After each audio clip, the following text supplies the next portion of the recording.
Ambition is a powerful force. The power of ambition turns hopeful wishes into reality. It leads you on the right course to the good life. Legitimate ambition says, I only want something at the service of others, not at the expense of others. If it is your ambition to be great, you must first find a way to do so by serving others. If it is your ambition to be healthy, you must first learn to stop doing the things that can make you and others sick.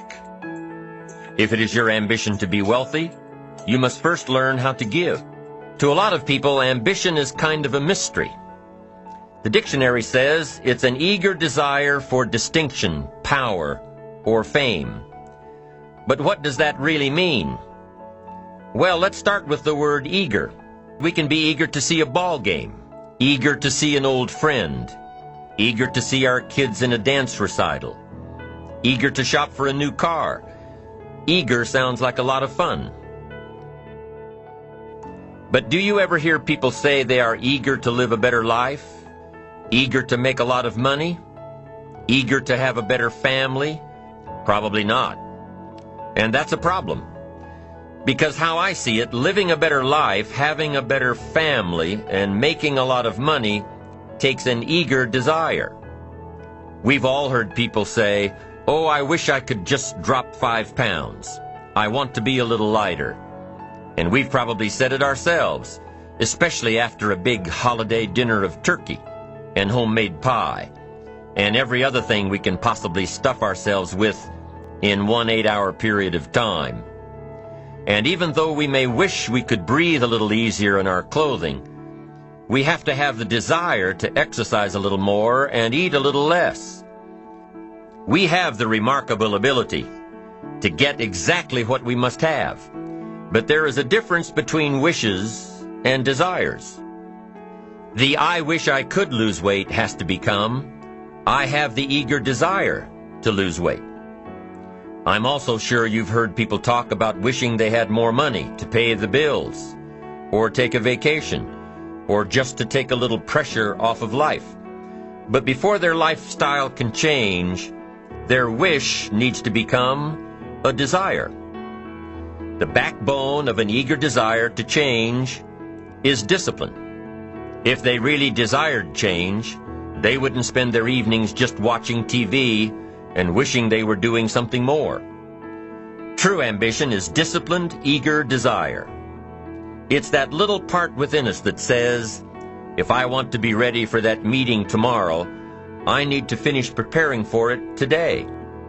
If I want to make sure I can pay for my kids' college education, I need to start saving today. If I want a better life tomorrow, I need to start working on it today. Ambition is a minute-by-minute, day-by-day mentality. To have the ambition to work towards a better family life, a newer car, a bigger house, a financially secure future, you have to live it every moment. While most people spend most of their lives struggling to earn a living, a much smaller number seem to have everything going their way. Instead of just earning a living, the smaller group is busily working at building and enjoying a fortune. Everything just seems to work out for them. And here sits the much larger group, wondering in awe on how life can be so unfair, complicated, and unjust. So what's the major difference between the little group with so much and the larger group with so little? Despite all the factors that affect our lives, like the schools we attended, the part of the country we grew up in, the kind of parents we have, none has as much potential power for doing good as the ability to dream. Dreams are a projection of the kind of life we want to lead. Dreams can drive you. Dreams can make you skip over obstacles. You've got to be a dreamer. You've got to see the future finished in advance. You've got to see the finish line while you're running the race. You've got to enjoy the journey. It means that you must enjoy and take pride in your little accomplishments. It means enjoying who you are becoming in pursuit of your eager desire. Every day, every single day. You've got to be willing to put yourself through the paces of doing the uncomfortable until it becomes comfortable. because that's how you realize your dreams. When we allow our dreams to pull us, they unleash a creative force that can overpower everything in our way. To unleash this power, though, your dreams must be well defined. A fuzzy future has little pull power. Well-defined dreams are not fuzzy. Wishes are fuzzy. To really achieve your dreams, to really have your future plans pull you, your dreams must be vivid. Don't you sometimes wonder why so many immigrants who come to America can build a new life and a fortune while many of the people who were born here are barely surviving? They have a dream, a defined goal. We must be happy with what we've got when we're in pursuit of what we want. Ben Franklin gave us 3 principles of success and ambition that have withstood the test of time. Number 1. Happiness doesn't come from big pieces of great success, but from small advantages hammered out day by day. Ben Franklin's second principle said that life is plastic.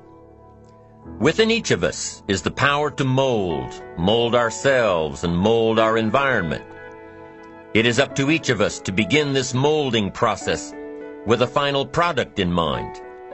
And it is within our power to work it and form it every minute, every day, every month, every year. Principle number 3. Success is a pleasure. Success is a pleasure. If what you are doing today isn't satisfying, gratifying, guess what? You're really not successful. If you're not happy with your life as it is, you cannot be successful. It doesn't matter how many worldly possessions you may have, how many cars, how many toys, how much money. Another American great, one of the most notable philosophers and psychologists in our history. William James described success as a combination of 2 things.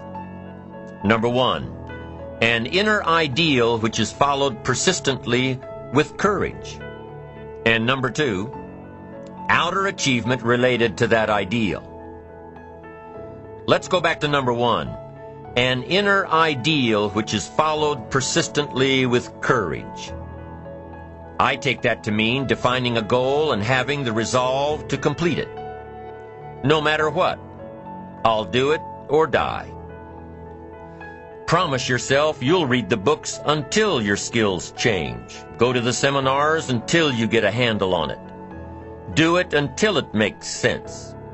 Practice it until you've got it right. Don't give up until you get where you want to be, however long that is. Step by step, piece by piece, book by book, seminar by seminar, do it until. Go for it. Until is a very important word. It's magic. It means that you'll never give up. It's a personal thing. Going for it one step at a time. Going for small accomplishments along the way for however long it takes. What outside evidence or results or proof can be seen when you accomplish your goals one step at a time? You'll start to see things change around you, not major things, but little everyday things. Things you may not even notice unless you are paying attention. If you're one of those who'd rather stay up late and get up late, only to discover that your workplace doesn't fit your schedule, and you roll out of bed cursing the alarm clock every morning, maybe you could start with the little change of going to bed half an hour earlier than normal. It all starts by making one little change and adding to it every day. You see, you can't change what's going on around you without first changing what's going on within you. Start changing how you look at mornings, and sure enough, people will start changing how they look at you.